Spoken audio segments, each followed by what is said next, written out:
এবারে এবারে যে নির্বাচন, কালীগঞ্জে নির্বাচন রয়েছে, উপনির্বাচন, কাকে ভোট দেবেন এবারে? আমরা কংগ্রেসকে দেবো। কেন দেবেন? উন্নতি নেই, কোনো উন্নতি নাই। আগে 34 সাল আগে কোনো উন্নতি নয়, এর আগে থেকে পর থেকে টিএমসি আসার পর থেকে কোনো উন্নতি নাই। নাই স্কুল ঠিক নাই, নাই কৃষি ঠিক নাই, নাই কোনো শিক্ষা ঠিক নাই, নাই কোনো স্কুলে মাস্টার নাই, ব্যাংক পর্যন্ত চুরি হয়ে যাচ্ছে, ব্যাংকে টাকা নাই, ব্যাংকে সাধারণ মানুষ টাকা পাইছে না, সব ঘুষ দিয়ে টাকা বার করতে হয়েছে, ঘুষ দিয়ে টাকা জমা করতে হয়েছে, টাকা পাইছে না। মাঠে খেলতে কারেন্টের বিল এত বেরিয়েছে, বাড়ির বিল এত বেরিয়েছে, গ্রামে পানি নাই। তারপরে আপনার চাষের কোনো জিনিসের দাম নাই। আজ ধান কত দাম, চাষি হাই হোক কাঁদছে, চাষি ধানের দাম নাই, চাষি ঘরে ঘরে ধান ভরি দিয়ে চাষি দৈদ্যের বাইরে, ধানের কোনো দাম নাই। শিক্ষা, স্বাস্থ্য, এগুলো কি কোনো উন্নতি নেই। হসপিটালে কোনো ডাক্তার নাই, হসপিটালে কোনো ওষুধ নাই, কোনো শিক্ষার কোনো উন্নতি নাই। প্রাইভেট নার্সিংহোম হয়েছে, প্রাইভেট হসপিটাল হয়েছে, সেখানে সব পয়সা দিয়ে দালালি করে ওই কাজ করছে, ডাক্তার দেখা যায়, সেবা যন্ত্রণা করছে, এত কোনো উন্নতি নাই এখানে। শাসক দল বারবার বলে যে ক্ষমতায় যদি আপনি নিয়ে কথা বলেন, মানে শাসক দল ছাড়া অন্য কাউকে ভোট দেন, তাহলে বিজেপি ক্ষমতায় চলে আসবে। না, বিজেপি এখানে আসতে পারবে না। এখানে নির্বাচনে এখানে জোটে কংগ্রেসে আসবে, ঠিক আছে, ব্যাপক ভোটে জিতবে। এর আগে বহুত উন্নতি করেছে, ডিপ টুকল থেকে, স্কুল থেকে, হসপিটাল থেকে, রাস্তাঘাট থেকে দারুণ কাজ করেছে। আবার দুবারে কংগ্রেস আসবে, কেন্দ্র আসবে, রাজ্যও আসবে। ইলেকট্রিক যত, এই যে কৃষি ধাকে এত উন্নতি দিয়েছে, চাষি ধাকে কত ঋণ শোধ করলে রাহুল গান্ধী, এরপরেও করেছে, পাঞ্জাবে করেছে, সব জায়গায় করেছে। পশ্চিমবাংলাও যদি আপনাদের প্রার্থী হয়েছে আলিপা আহমেদ, তার পিতা মানে আপনার নাসির উদ্দিন আহমেদ, তার আমি দেখলাম তার কৃষ্ণনগর এলাকাতে সে ওয়াকফ সম্পত্তি দখল করে রেখেছে অনেক জায়গায়, কি বলবেন এই বিষয়ে? ওয়াকফ বোর্ডের সম্পত্তি ওরা হারাম খেয়েছে, হিসাবে হারাম দখল করে বসে আছে। তো মুসলিমদের সম্পত্তি, ওই পয়সাটা তো মুসলিমদেরকে দেওয়া উচিত। ওই তো কোনো পার্টির পয়সা নয়, এটা তো জনগণের পয়সা, এটা একটা সাধারণ মানুষের একটা ওয়াকফ বোর্ডের পয়সা, ওয়াকফ বোর্ডকে দেওয়া হয়েছে।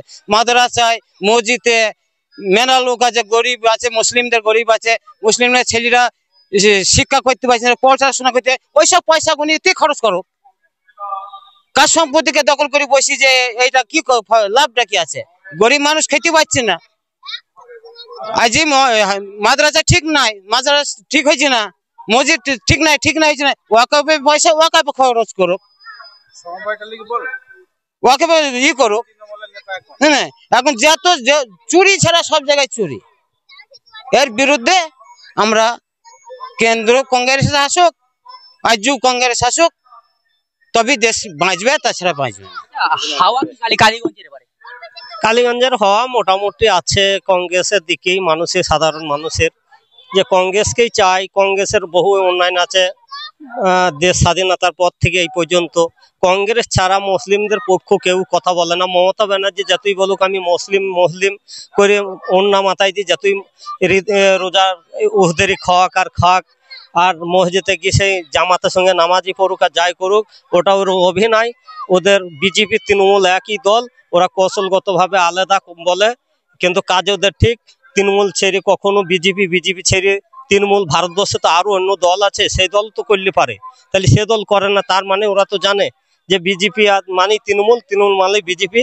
মুসলিমটাকে বিভ্রান্ত ফেলে যে আমরা তৃণমূলকে এখানে ভোট যদি না দিই তাহলে এখানে মুসলিমদের অসুবিধা আছে, এই হুমকার ছেড়ে ওরা ক্ষমতায় চলে আসবে। বিজেপি ক্ষমতায় চলে আসবে এই কালীগঞ্জে এখন যদি এই যে উপনির্বাচন, বিজেপি ক্ষমতায় এসে তো কিছুই করতে পারবে না। মন্ত্রী তো ওরাই আছে, উপনির্বাচন তো এখানে, উপনির্বাচনে যদি তৃণমূল একটা নাও পায় তাও ওদের ক্ষতি নয়। তবু ওরা মানুষকে ভয় দেখিয়ে বিভিন্ন কৌশল, মিথ্যা বা অপপ্রচার ছড়িয়ে যে মুসলিম দরদি দেখিয়ে, মুসলিমদের হুমকার ভয় দেখিয়ে যে তোমাদের এবং ওয়াকফ বোর্ড রক্ষা করছি, অমুক করছি, ওয়াকফ বোর্ড রক্ষা করছি, কিছুই করে না, মুখে বলে কিন্তু বিজেপিকেই সমর্থন করে। তার এই তো আপনার কেন্দ্রে ওয়াকফ বোর্ডের যে বিল পাস হইল, সেই বিলে মমতা ব্যানার্জির এমপিরা যায়নি। এর আগে আর একবার আপনার ওই লকডাউনের ঘোষণা করেছিল, তখনও বলেছিল যে ওই হওয়ায় যায়নি। এই তৃণমূলের হয়েছে এই কৌশল। আইন পাস হলো তখন দেব শতাব্দী আরেকজন যায়নি, এই সেই দেব তো কালীগঞ্জে প্রচার করতে আসে। কালীগঞ্জে প্রচার করতে হবে, কালীগঞ্জে মানুষ যদি সেরকম হয় তার জবাব দেবে, কেন দেবে? ওরা তো মিথ্যা করে বলে যে আমরা তোমাদের পক্ষে আছি, ওরা যায় না। আবার এমনি নাসিরউদ্দিন আহমেদ বা আলিফ আহমেদ আমাদের ওয়াকফ বোর্ডের কৃষ্ণনগরে অনেক সম্পত্তি ওরা দখল করে আছে, ওরা খেয়ে বসে আছে, তার জন্য ওরা সেই পয়সা খেয়ে মিথ্যা করে মুসলমানটাকে একটু বিভ্রান্ত ফেলায়। হয়তো অনেক মানুষ গ্রামে চাষাভুষি মানুষ বুঝে না, হয়তো তাদের কথায় সামান্য একটা লক্ষ্মীর ভাণ্ডার দেয়, লক্ষ্মীর ভাণ্ডারের নাম করে ওরা ক্ষমতাটা প্রয়োগ করার চেষ্টা করে। এবং আমাদের জিনিসপাতির দিনকে দিন বাজার দর বেরিয়ে চলছে, লক্ষ্মীর ভাণ্ডার না দিলে বরঞ্চ আমাদের ভালো হয়, কিন্তু আমাদের লক্ষ্মীর ভাণ্ডার দিয়ে জিনিসপাতির দাম বাড়ে, তাতে লক্ষ্মীর ভাণ্ডার না দিয়ে জিনিসপাতির দাম বাজার দর কম থাকলে সাধারণ মানুষ কিনে খেতে পারবে। এখানে হসপিটালে যাওয়া হয়, হসপিটালে একদিনকার ওষুধ দেয়, অন্য অন্য রাজ্যে দেখা যাচ্ছে, আমি নিজেই দেখেছি স্বাস্থ্য কেন্দ্রগুলো রয়েছে সেখানে চিকিৎসা পাওয়া যাচ্ছে, এখানে চিকিৎসা ঠিক মতন হয় না। কালীগঞ্জে গেলে পারে ওরা সঙ্গে সঙ্গে ট্রান্সফার করে হয় বর্ধমান, না হয় কাটোয়া, না হয় বহরমপুর, না হয় কৃষ্ণনগর, কলকাতায় ওরা কোনো দায়িত্বই নিতে চায় না।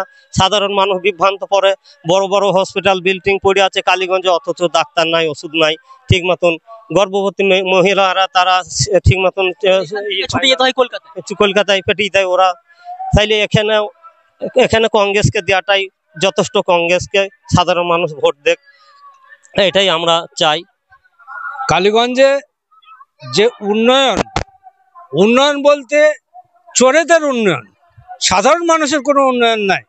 এখানে যে দলটা তৃণমূল, যে দলটা চলছে আজ গোটা বাংলা জুড়ে যে তৃণমূল দলটা চলছে, এই দলটা সবটাই মানে নিচু থেকে উপর পর্যন্ত সবই চোরেদের দল। এদের মানুষের উন্নয়ন করার কোনো লক্ষ্য নাই, চোর গুন্ডা এদেরকে নিয়ে এরা দলটা পরিচালনা করে। ঘটনা হচ্ছে এই যে সুগার মিল বন্ধ হয়ে পড়ে আছে, তার দিকে কোনো লক্ষ্য নেই। তারপরে আপনার এই রিসেন্টলি ওয়াকফ বোর্ডের যে বিলটা পাস হলো, সেখানে তৃণমূলের 8টা এমপি অনুপস্থিত ছিলেন, তিনজন যাই এবং দেব অনুপস্থিত ছিল, সেই দেব আবার আমাদের কালীগঞ্জে প্রচারে আসছে। হ্যাঁ, এবার তাদের অনুপস্থিত থাকার সুবাদে অবাধে বিলটা পাস হয়ে গেল।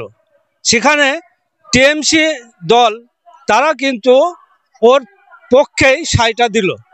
আজকে এই কালীগঞ্জ এলাকার মানুষকে, মানে মুসলিম এলাকা, মুসলিম ধাকে বোঝাতে চাচ্ছে যে ওয়াকফ বিলের সপক্ষে আমরা আছি, কিন্তু তা নয়, এটা সবটাই ভাওতা, সবটাই তৃণমূলের ভাওতা।